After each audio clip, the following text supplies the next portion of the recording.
ये एक स्लोगन है बच्चों का, यहाँ के बच्चों का। बहुत देरी करनी चाहिए, ऐसे बुद्धि में बैठा हुआ है। देरी करते हैं और बाप कहते हैं नहीं, शुभ कार्य में देरी नहीं करनी चाहिए, झट बना देना चाहिए। क्योंकि चित्र बनेंगे तो बच्चे सर्विस पर लग जाएंगे, समझाने के लिए अच्छी अच्छी पॉइंट सहज ही मिल जाएगी। तो ये समझाएगा, देखो क्या समझाएगा। ये है ऊंचे ते ऊंचा भगवंत। सीढ़ी में कहां समझाएगा है? ये है ऊंचे ते ऊंचा भगवंत। कहाँ है? सीढ़ी के चित्र में सतयुग, त्रेता, द्वापर, कलयुग, कहाँ है ऊंचे ते ऊंचा भगवंत है? शिवलिंग कहाँ? द्वापर में शिवलिंग। द्वापर में ऊंचे ते ऊंचा शिवलिंग होता है क्या? है? ऊंचे ते ऊंचा कौन से युग में होता है?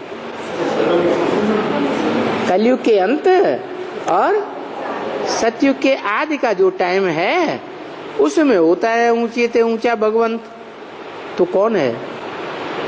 देखो कलयुग के अंत में कौन है?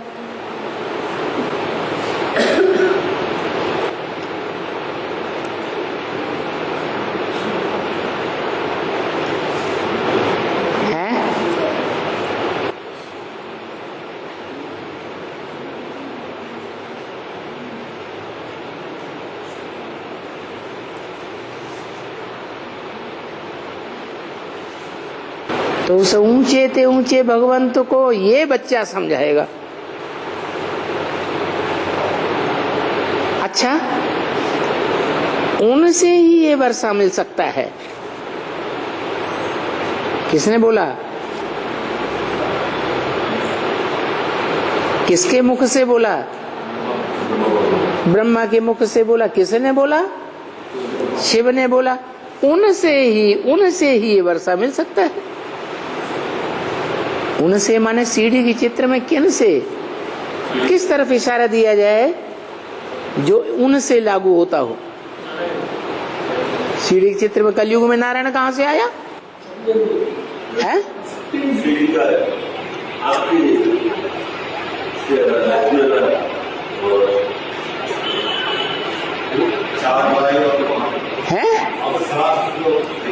खड़ा है,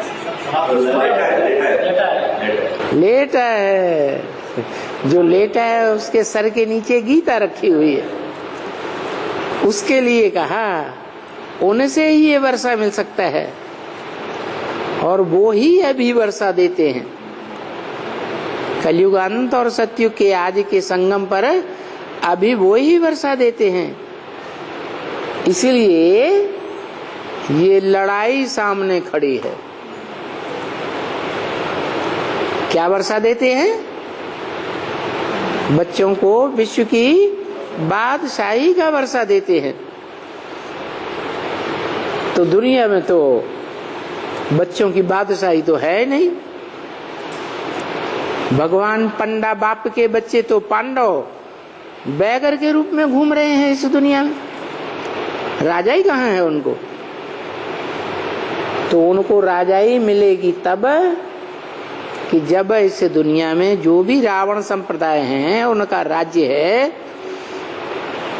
उनसे युद्ध होगा। कौन सा युद्ध है? वही महाभारी महाभारत लड़ाई। ऐसे नहीं है कि ऐसी लड़ाइयां बहुत होती रही है, नहीं। ऐसी महाभारी महाभारत लड़ाई तो पहले कभी 5000 साल में चारों युगों में हुई ही नहीं। ये कौन कहते हैं कि बहुत लड़ाइयां हुई हैं? एटॉमिक बम की बहुत लड़ाइयां हुई हैं। हुई हैं क्या? 45 में एक बार छोटी छोटी बम्बियां छूटी थी, वो कोई बड़ी लड़ाई तो नहीं हुई। लड़ाई तो हुई है, और उस लड़ाई में वर्णन भी इन एटॉमिक बम का है। सन 1945 में जापान में और अमेरिका में जो युद्ध हुआ, वो तो बहुत छोटी सी बम्बियां थी, कोई उन लड़ाइयों की बात नहीं है। कई कहते हैं ऐसी तो लड़ाइयां बहुत होती रहती हैं। अरे लड़ाइयां तो होती रहती हैं, पर एटॉमिक बॉम्ब्स की लड़ाइयां थोड़ी ही होती रही। ये मिसाइल जिसको कहा जाता है, महाभारत की भाषा में मूसल निकले यादवों के पेट में से। वो कौन सा पेट? बुद्ध रूपी पेट में से ये मिसाइल से निकले। वो मिसाइल से का युद्ध थोड़ा ही होता रहा।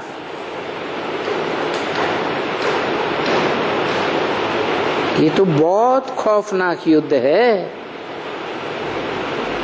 देखते हो ना। ये लड़ाई से तो खाना खराब हो जाएगा सारी दुनिया का। क्या ऐसी लड़ाई छिड़ेगी एटॉमिक बॉम्ब्स की कि लोग खाना पीना सब भूल जाएंगे।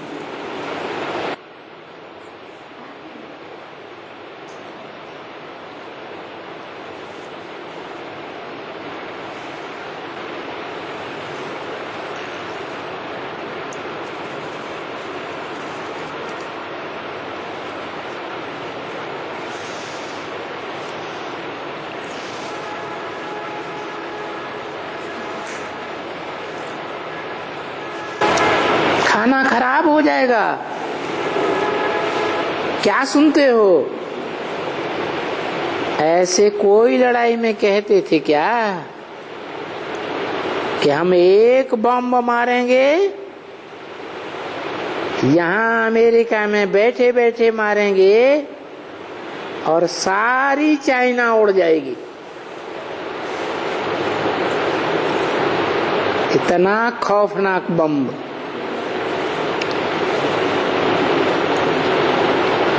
तो उन अमेरिका वालों को रिस्पॉन्ड करने वाला भी तो कोई चाहिए ना। अभी कौन रिस्पॉन्ड कर रहा है? नॉर्थ कोरिया अमेरिका वालों को चैलेंज दे रहा है ना।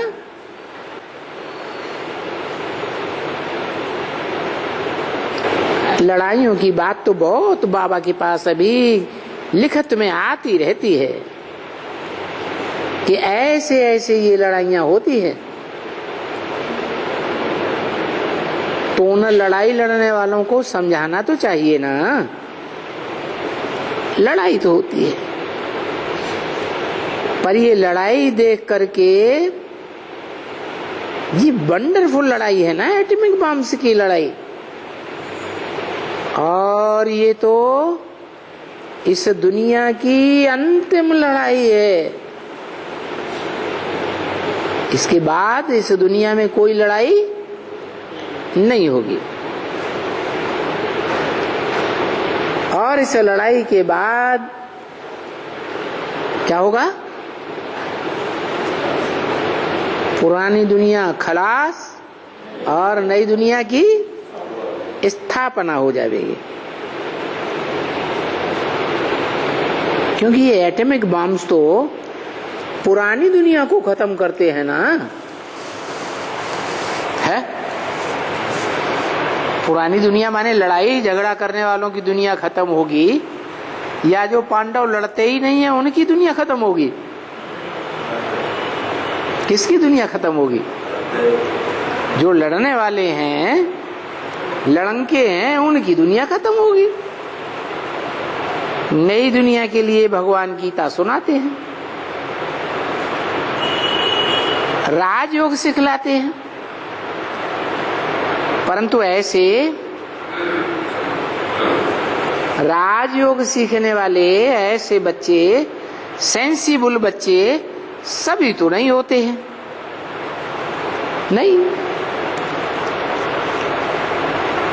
रात दिन का फर्क हो जाता है।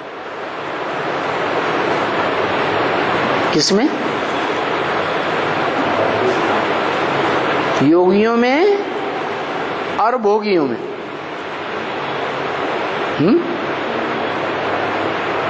भोगी क्या करते हैं?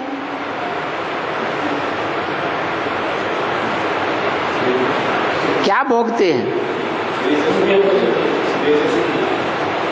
भोग भोगते हैं देह के।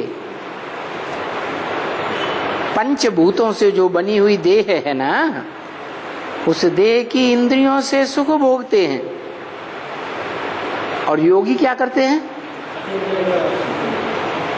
जो देह के सुख, देह की इंद्रियों के जो सुख हैं, उनको बुद्धि से त्याग देते हैं और अतीन्द्रिय सुख भोगते हैं। तो देखो, भोगियों में, इस दुनिया के जो भोगी हैं उनमें और तुम योगी बच्चों में रात दिन का फर्क है।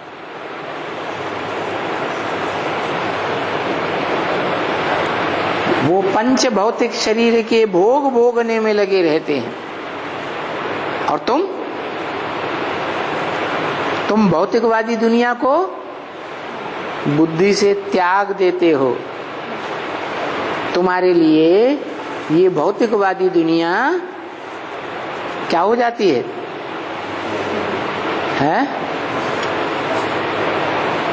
निद्रा। तुम भौतिकवादी दुनिया में नींद लेते हो, सो जाते हो। वो भौतिकवादी दुनिया में जागरण करते हैं। तुम कहाँ जागरण करते हो? आध्यात्मवादी दुनिया में जागरण करते हो। आदि माने अंदर, आत्मा माने अंदर। आत्मा के अंदर 84 जन्मों का कैसे कैसे क्या क्या पार्ट भरा हुआ है, इन बातों में तुम सारी बुद्धि लगाते हो। तो देखो, उनमें और तुम में कितना भारी फर्क है। वो भौतिकवादी और तुम हैं आध्यात्मवादी। तो रात दिन का फर्क हो जाता है। हाँ, कोई फर्स्ट क्लास योगी होते हैं। योगियों में कोई सब एक जैसे योगी नहीं। कोई फर्स्ट क्लास योगी, कोई सेकंड क्लास, कोई थर्ड क्लास, कोई फिर फोर्थ क्लास योगी होते हैं।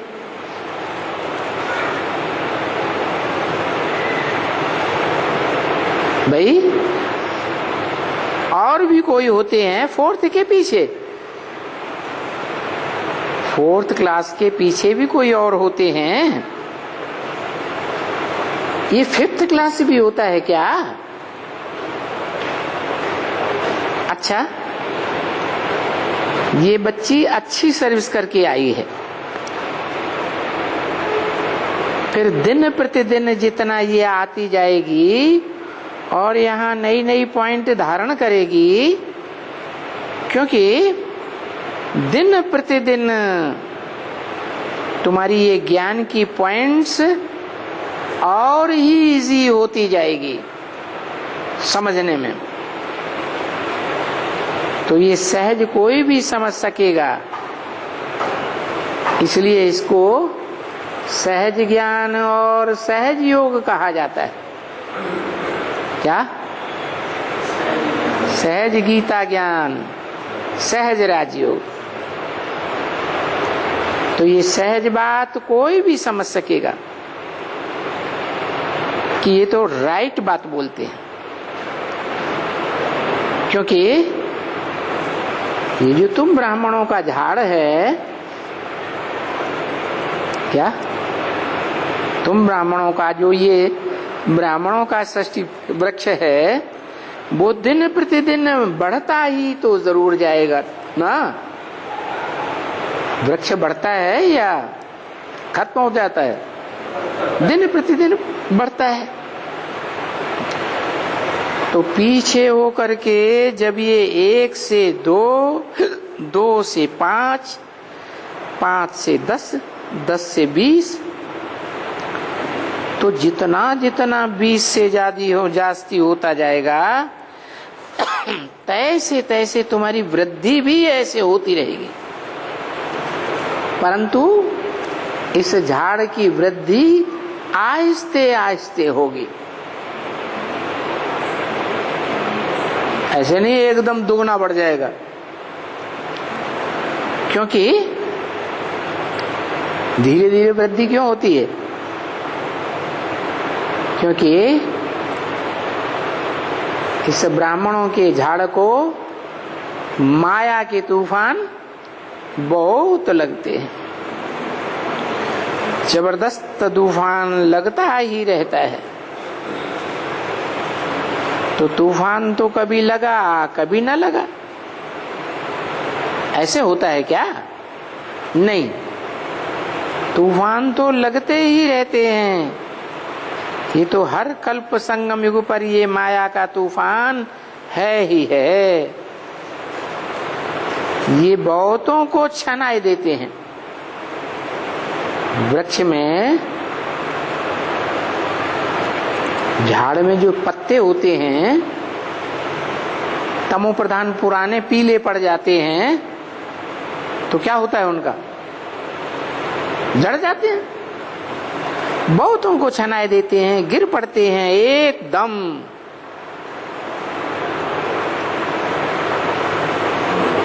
या तो उनको वो फूल के पत्ते वत्ते सब गिर पड़ते हैं,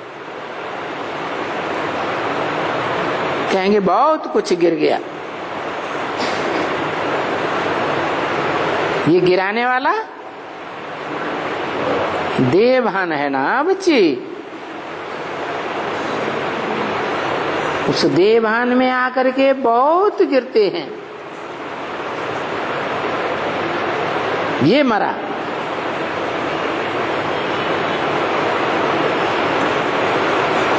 इस डाली का 100 मरा। देखो, जब युद्ध होती है दो के बीच में, तो ऐसे होता है ना। तुम तो अनजाने हो, बड़े मुश्किल चलते हैं क्योंकि देह अभिमान है। बाकी नहीं तो बॉम्बे के लिए ये रतन बहुत अच्छे हैं।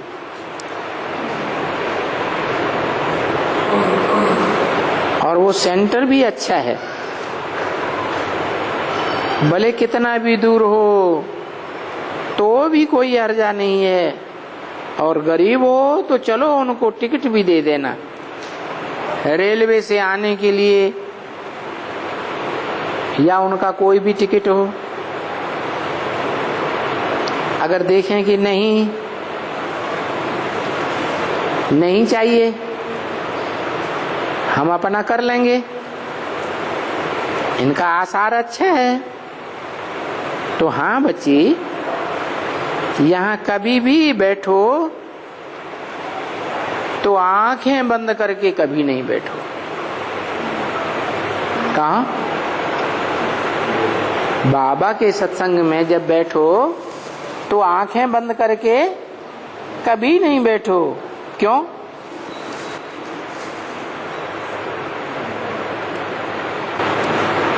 क्यों है? क्योंकि बाबा के सत्संग में आंखें बंद करके बैठेंगे तो बाबा की दृष्टि मिलेगी है। और बाबा में तो ऊंचा भगवंत, तो संग का रंग लगेगा या नहीं लगेगा? नहीं लगेगा, महफूज हो जाएंगे। तो आंखें बंद करके नहीं बैठो। अगर आंखें बंद करके बैठते हैं तो वो हुए अंधे की औलाद अंधे। क्या?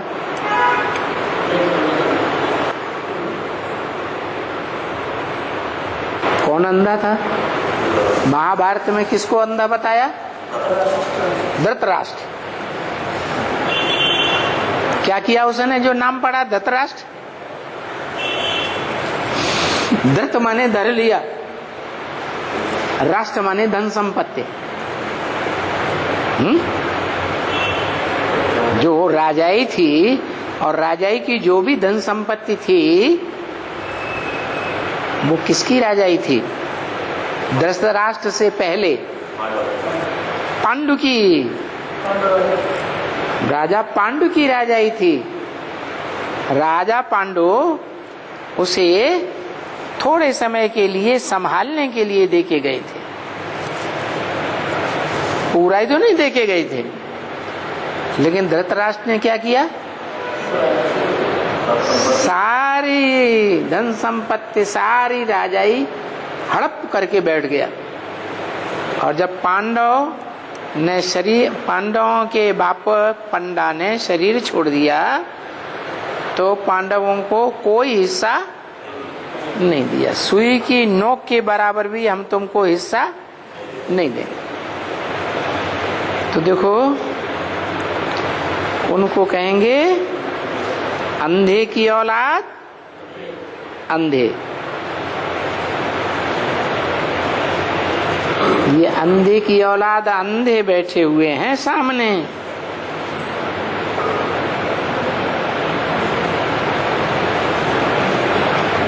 जो आंखें बंद करके बैठते हैं। क्यों? क्योंकि उन्हें बाप दिखाई ही नहीं पड़ता। बाप दिखाई नहीं पड़ता तो बंद आंखें करके क्या करेंगे? है? कुंभकर्णों को ही याद करेंगे। वो तो आंखें नहीं खुलती हैं।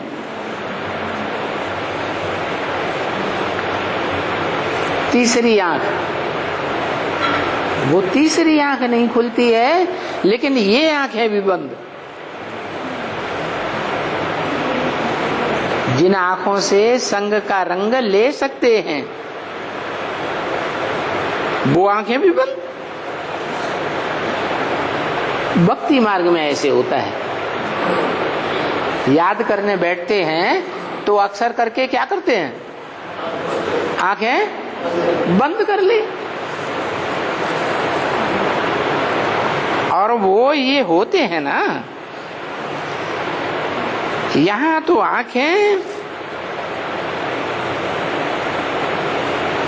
ऐसी हो भाई शेर जैसी, शेर जैसी आंखें, सो जागता ही रहे जैसे।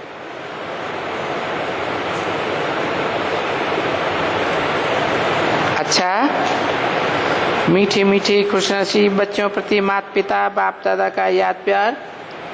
Good night.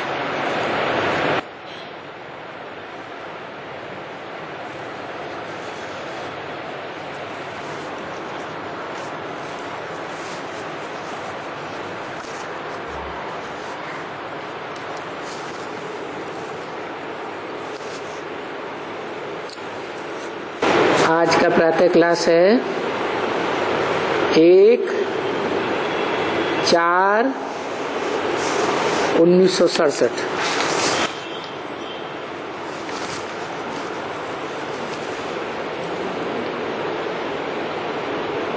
रिकॉर्ड चला है।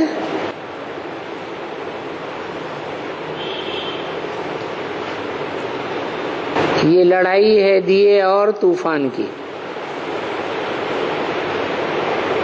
निर्बल से लड़ाई हुई बलवान की। ये कहानी है दिए और तूफान की।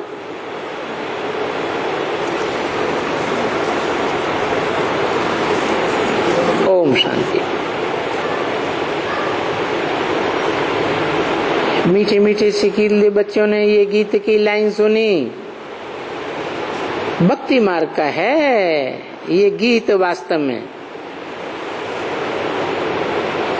फिर उस भक्ति मार्ग के गीत को ज्ञान में ट्रांसफर किया जाता है।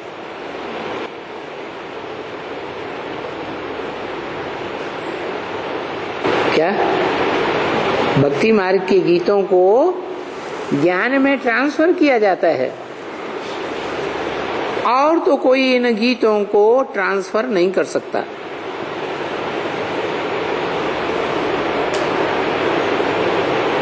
तुम्हारे में भी नंबरवार पुरुषार्थ अनुसार कोई ट्रांसफर करके बैठ करके सुनावे कि ये दीवा क्या है,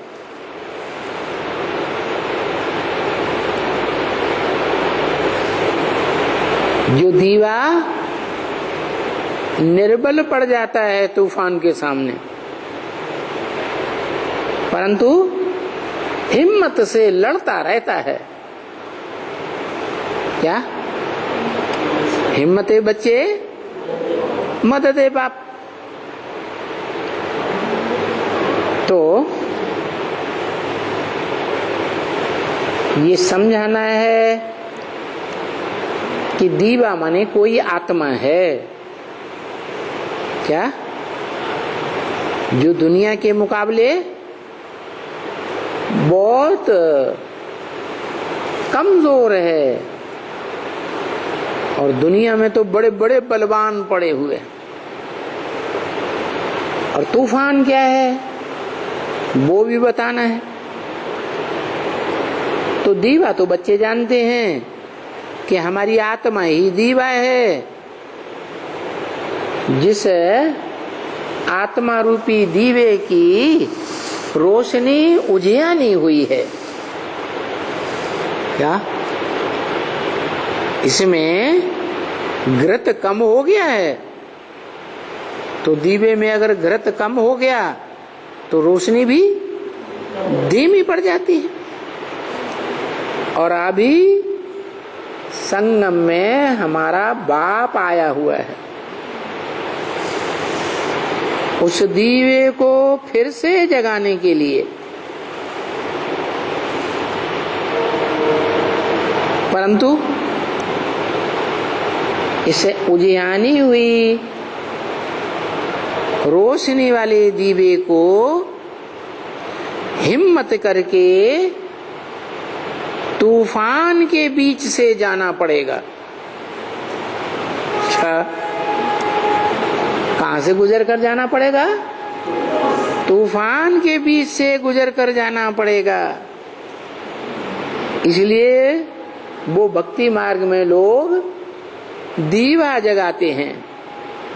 जब कोई मरता है तो उसके पीछे दीवा जगाते हैं कि ये सोजरे में जाए, इसके रास्ते में कोई अंधियारा ना हो, अज्ञान का अंधियारा ना हो जाए। अभी सतयुग में तो सोजरा ही सोजरा होगा, अंधियारा कहाँ की बात। इस कलयुग के अंत में बहुत तूफान आते हैं, और सबसे जास्ती तूफान कौन से स्टेट में आते हैं? आंध्र में। कहाँ आते हैं? आंध्र में बहुत तूफान आते हैं। किसका देश है? यथा राजा तथा प्रजा। अंधरों का देश है। नाम क्या पड़ा? आंध्र। ये एक ही प्रदेश है भारत का जो समंदर के साथ सब प्रदेशों के मुकाबले जास्ती जुड़ा हुआ है। समंदर का किनारा कौन से स्टेट में सबसे ज्यादा है? आंध्र में।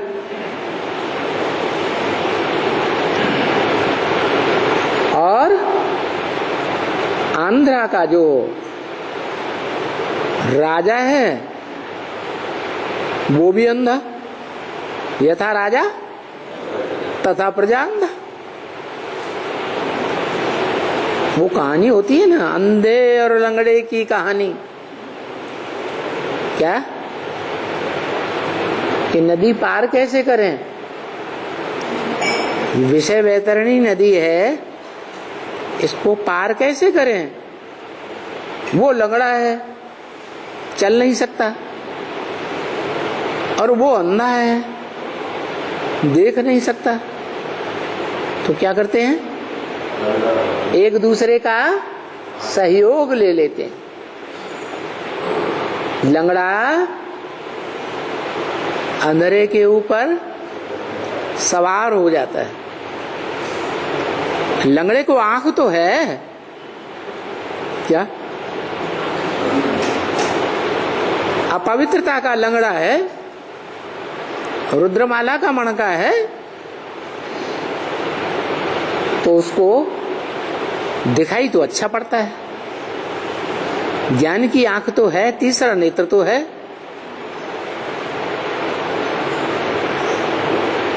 रुद्रवत्स है ना, उनका मुखिया कौन, रुद्र, जिसके द्वारा रुद्र ज्ञान यज्ञ शुरू होता है। लेकिन वो लंगड़ा है ना, क्या पवित्रता की बात नहीं है। विष पाई है या अमृत पाई है, विष पाई है। तो बच्चे भी और भी जितने रुद्रगण हैं वो सब ऐसे ही। तो वो लंगड़ा है, और वो आंध्रा का जो है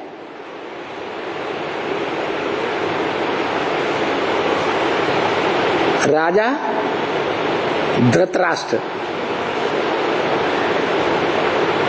ब्राह्मणों की दुनिया में कौन है, धृतराष्ट्र है। कैसे,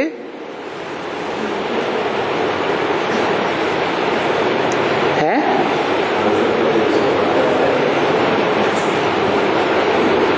कैसे,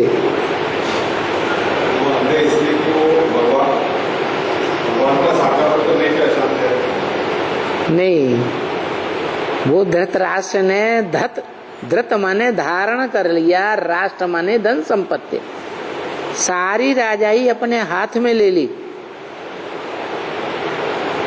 यज्ञ के आदि में जो ओम मंडली थी उसकी सारी कंट्रोलिंग पीयू के हाथ में थी। क्या फिर क्या हुआ, उसकी तो लाश भी गुम कर दी। जो पीयू था, पंडा था, वो चल बसा। फिर उसके बच्चे वो राजा ही मिलनी चाहिए। लेकिन जिसने उस पंडा बाप को नहीं पहचाना, किसने है, ब्रह्मा बाबा ने नहीं पहचाना, तो अंधा हुआ ना। और उस अंधे ने जो ब्राह्मणों की दुनिया में जो भी कंट्रोलिंग पावर थी, उस कंट्रोलिंग पावर को अपने हाथ में ले लिया। ओम मंडली खलास हो गई, और कौन सी संस्था का नाम चला, ब्रह्मा के नाम पर ब्रह्मा कुमारी ईश्वरी विश्वविद्यालय नाम पड़ गया। तो किसका राज्य चल गया है, धृतराष्ट्र का राज्य चल गया। और धृतराष्ट्र की जो प्रजा है, उस प्रजा में मुख्य पैदा हुई, शास्त्रों में उसका नाम कुंती दिया है। क्या, पांडवों की माँ। वो पांडवों की माँ कौरवों के परिवार में रही या पांडवों के साथ गई, कौरवों के परिवार में रही। तो यहाँ कौन है? हैं? छोटी माँ। अंधे की औलाद है ना, अंधे की औलाद अंधे, उसे भी बाप दिखाई पड़ता है क्या? है? उसको भी बाप नहीं दिखाई पड़ता। तो बताया ये देहभान है धृतराष्ट्र में, और धृतराष्ट्र के बच्चों दुर्योधन दुशासन आदि में देहभान है, और देहभान के कारण उन्हें कुछ दिखाई नहीं पड़ता, तीसरी आंख जैसे है ही नहीं। तो देखो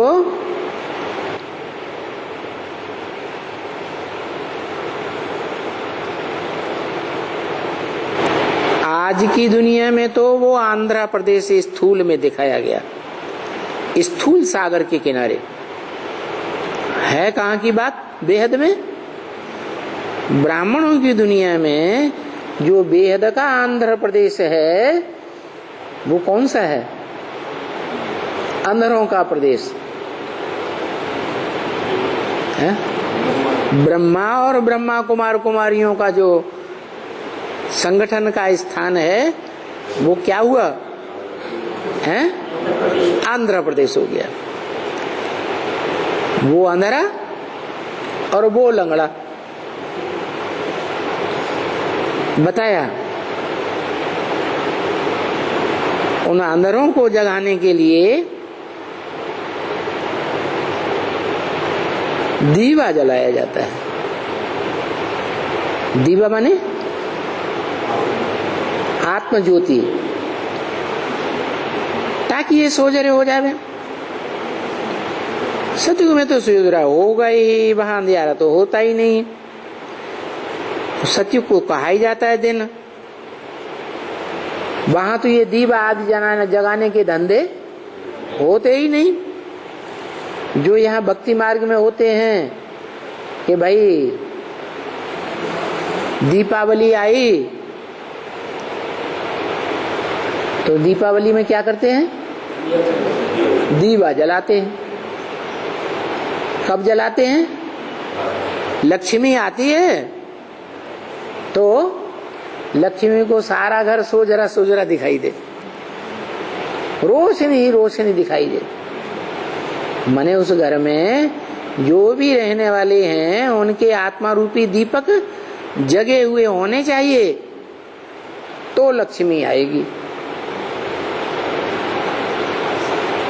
अगर अंधेरा होगा तो लक्ष्मी नहीं आएगी। और साफ सुथरा भी होना चाहिए। दीपावली होती है तो पहले क्या करते हैं? घर की साफ सफाई करते हैं। तो ये पंडा बाप के बच्चे पांडवों का घर है। क्या? रुद्रमाला एडवांस पार्टी।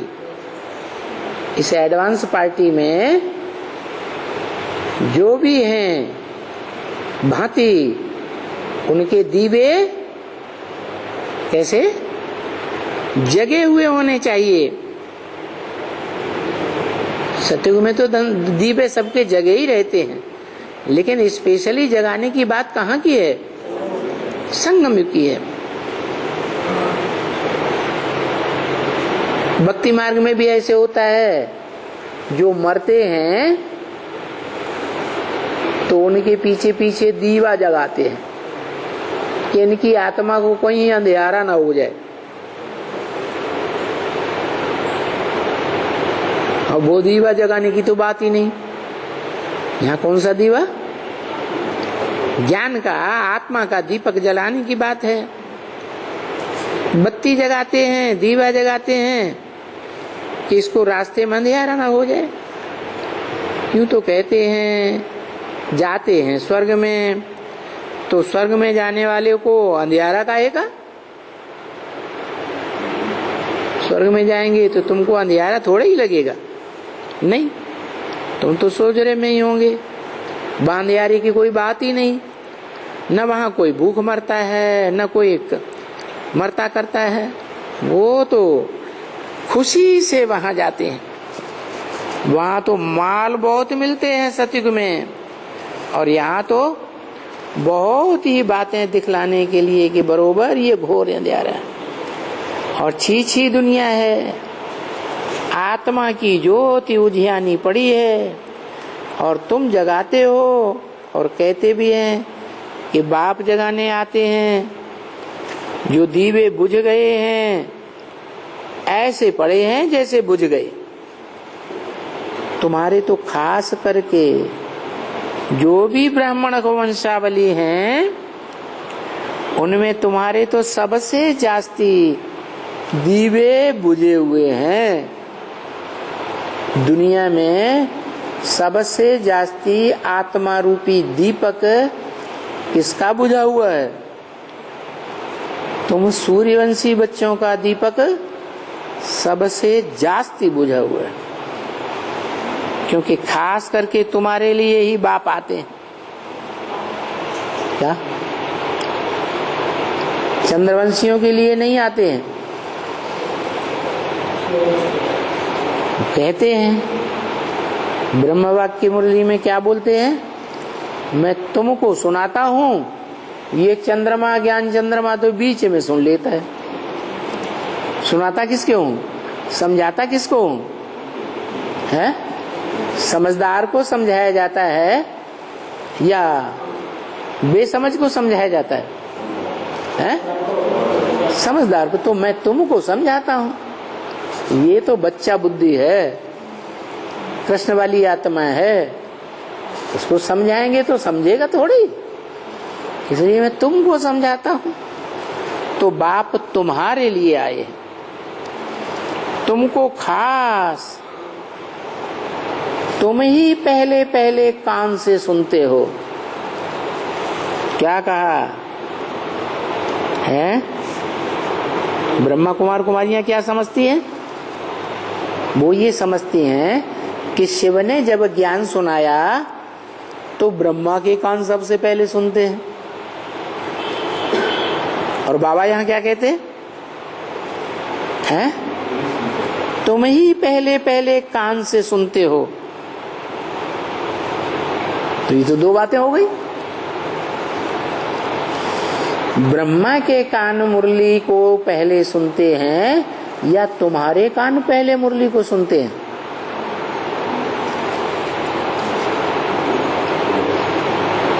भूल गए।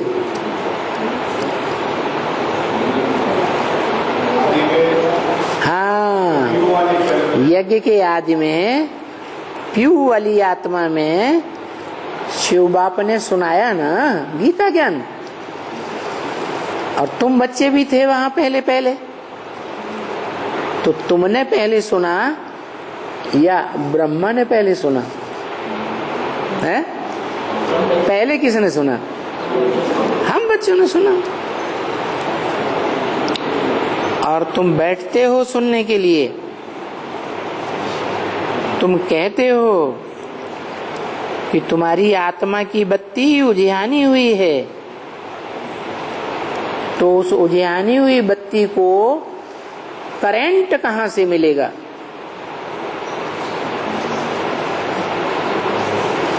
करंट मिलना चाहिए ना बच्चे।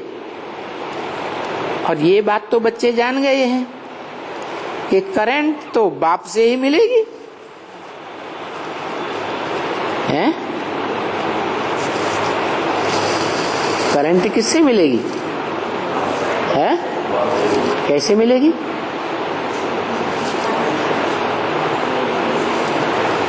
अरे ज्योति जगेगी तो कौन से बाप से करंट मिलेगी? निराकार बाप से सीधा करंट मिलेगी? मिलेगी? है? नहीं मिलेगी। वो निराकार बाप जब साकार में आवे तो साकार की इंद्रियों द्वारा, बोला ना आंखें खोल के बैठो, आंखें बंद करके बैठेंगे तो करंट मिलेगी? नहीं मिलेगी। तो जैसे ज्ञान इंद्रियां हैं, कर्म इंद्रियां हैं, वो करंट लेती हैं इसलिए बाबा कहते हैं जब याद में बैठते हो तो एक दूसरे का शरीर भी टच नहीं होना चाहिए। क्या? अलग अलग होकर के बैठना है। देह से अंग न लगे, ऐसे बैठना है। नहीं तो क्या होगा, एक आत्मा की बैटरी दूसरी आत्मा में ट्रांसफर होती रहेगी। फिर भरने से क्या फायदा? भरने से फायदा कब होगा? अभी भरने का समय है या खाली करने का समय है? अभी भरने का समय। तो अभी नए नए संबंध जोड़ने का समय नहीं है। अभी तो एक बाप से सर्व संबंध जोड़ना है और सबसे तोड़ना है। नहीं तो क्या होगा, आत्मा जगेगी या उजियानी रह जाएगी? है? आत्मा की शक्ति क्षीण हो जाएगी या जागृत हो जाएगी? आत्मा क्षीण हो जाएगी।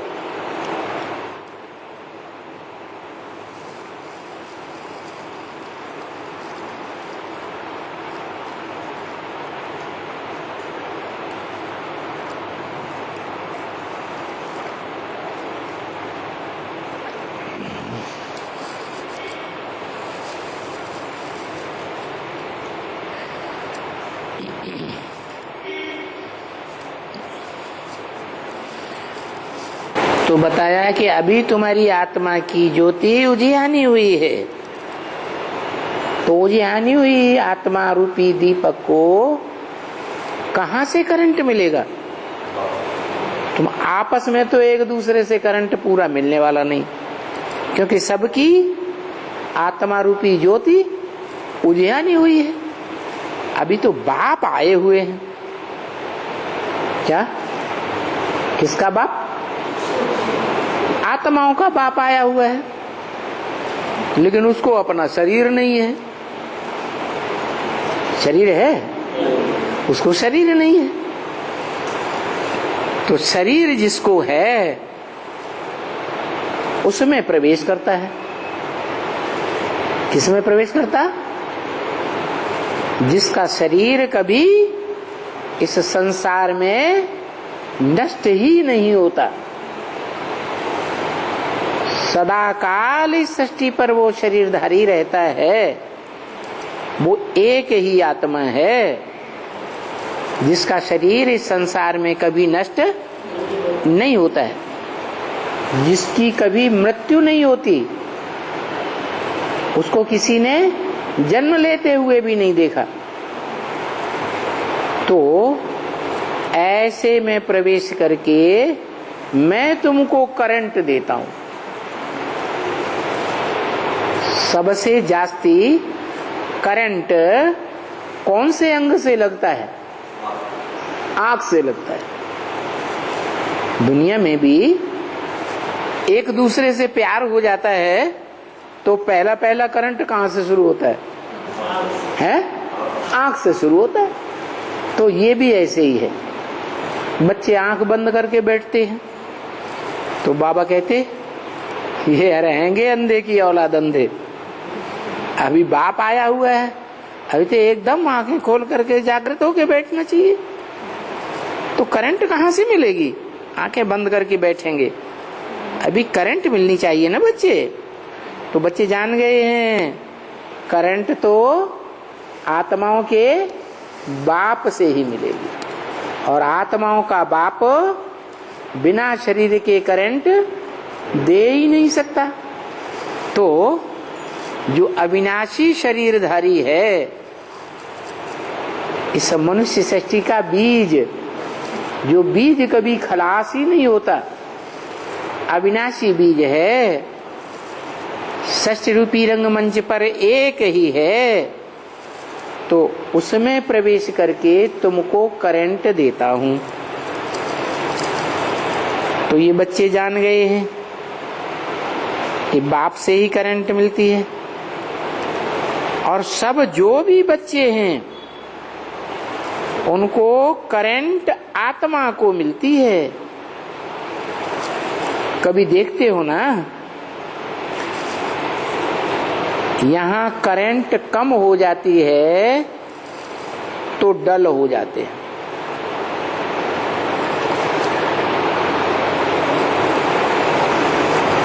कोई दीपक है, उसमें घृत कम हो जाता है याद का,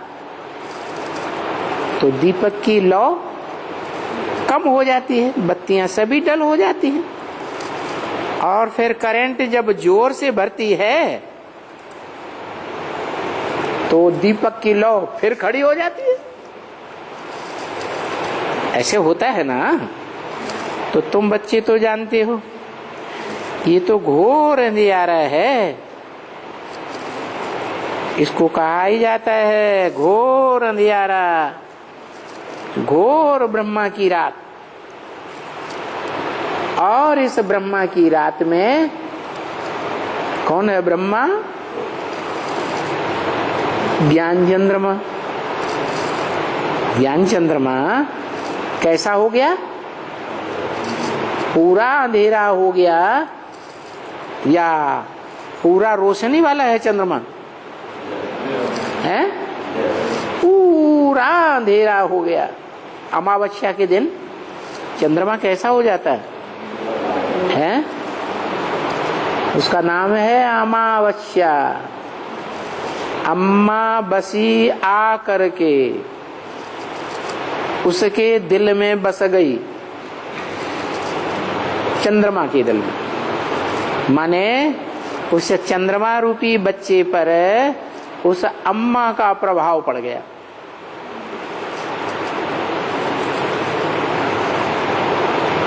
नहीं समझ में आया? चंद्र ग्रहण होता है ना, एक तरफ सूर्य, बीच में धरती माता अम्मा, और दूसरी तरफ उपग्रह है अम्मा का बच्चा चंद्रमा। तो सूर्य की रोशनी पृथ्वी पर पड़ती है और पृथ्वी का परछाया प्रभाव चंद्रमा पर पड़ जाता है और चंद्रमा को पूरा ढक लेता है। तो चंद्रमा किससे प्रभावित हो गया है? अम्मा से प्रभावित हो गया। अम्मा बसी आकर के जिसके दिल में पूरा पूरा बस गई, पूरा ही प्रभावित हो गया अम्मा से। तो वो हुआ कृष्ण बच्चा, जिसे कहते हैं कृष्ण चंद्र। चंद्रमा है ना, उस चंद्रमा को कौन से धर्म वाले ज्यादा मानते हैं? मुसलमान धर्म के लोग चंद्रमा को जास्ती मानते हैं। कैसे चंद्रमा को? संपूर्ण चंद्रमा को या अधूरे चंद्रमा को? अधूरे चंद्रमा को मानते हैं। तो फिर जब करंट जोर से भरती है, डायरेक्ट सूर्य की रोशनी पड़ती है चंद्रमा के ऊपर, तो ये बत्ती खड़ी हो जाती है। पूरा चंद्रमा बत्ती आत्मा की रोशनी खड़ी हो जाती है। तो तुम बच्चे जानते हो कि ये तो घोर अंधियारा है। क्या ये दुनिया कलयुग के अंत में क्या है? सारी दुनिया भौतिकवादी बन गई। पंचभूतों में बुद्धि रमी हुई है सबकी।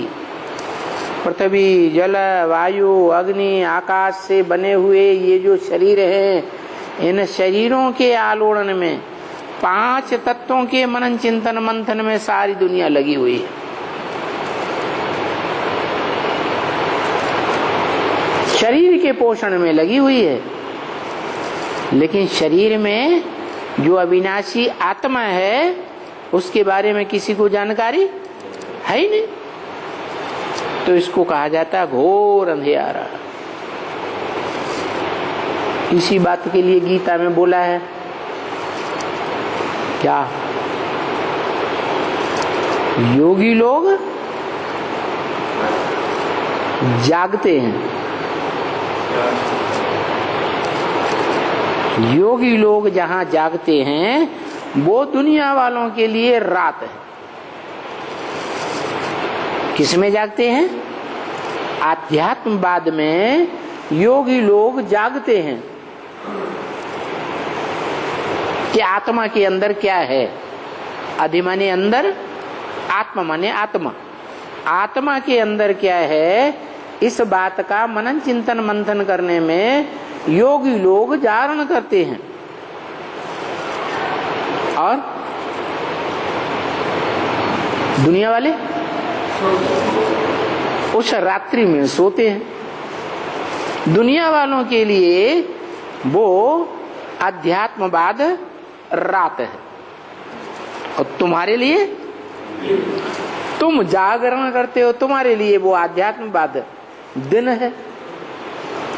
और जिस भौतिकवाद में तुम सोते हो,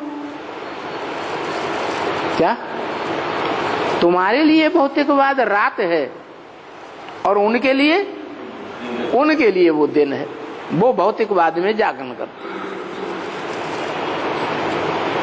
गीता में श्लोक आया ना, या निशा सर्वभूतानां तस्याम जागृति संयमी। तो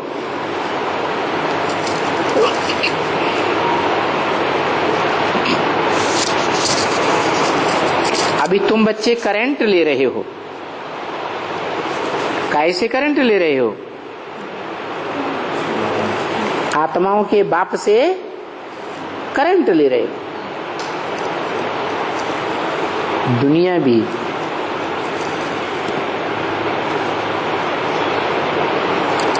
सूर्य से रोशनी लेती है, हैं?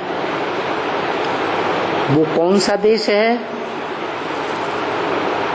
जहां सूर्य की रोशनी सबसे जास्ती, और वो कौन से देश हैं जहां सूर्य बहुत कम निकलता है?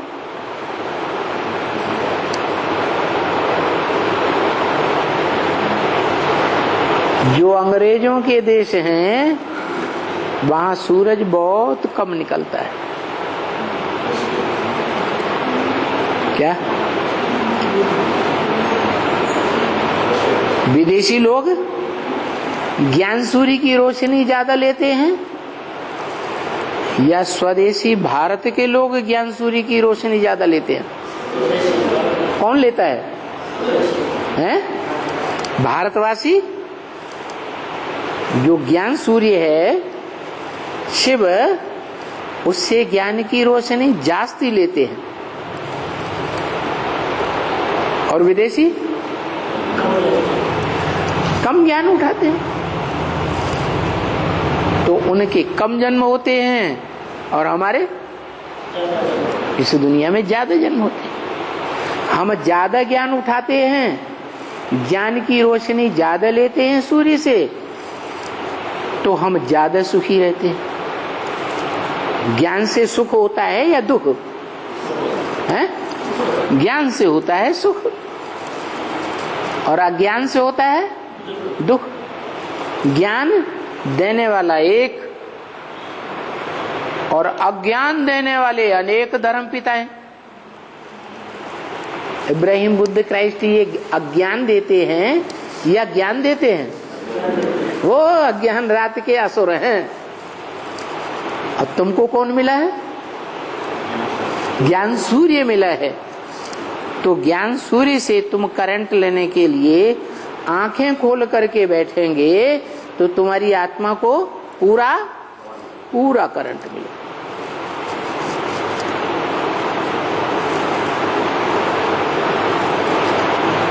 जैसे जनरेटर होता है ना, जिसमें से करंट निकलता है, जोर से बिजली निकलती है, तैयार होती है, और बैटरी होती है। बैटरी का कनेक्शन तार से जोड़ेंगे तभी तो बैटरी चार्ज होगी, है? और कनेक्शन कट कर दिया, तार हटा दिया, तो बैटरी चार्ज नहीं होगी। तो ऐसे ही ये जो इंद्रियां हैं ये तार का काम करती है। क्या? तारों में भी भांति भांति के तार होते हैं। एक एल्युमिनियम का तार होता है, एक तांबे का तार होता है। ज्यादा करंट कौन सा खींचता है? तांबे का तार बड़ी तेजी से करंट खींचता है। तो ऐसे ही ये आंख जो है ना, वो बहुत तीखा करंट लेती है।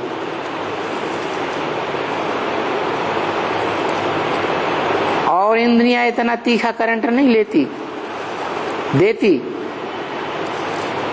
क्या? आंखों से करंट लिया भी जाता है, आंखों से करंट जाता भी है, छीण भी होता है।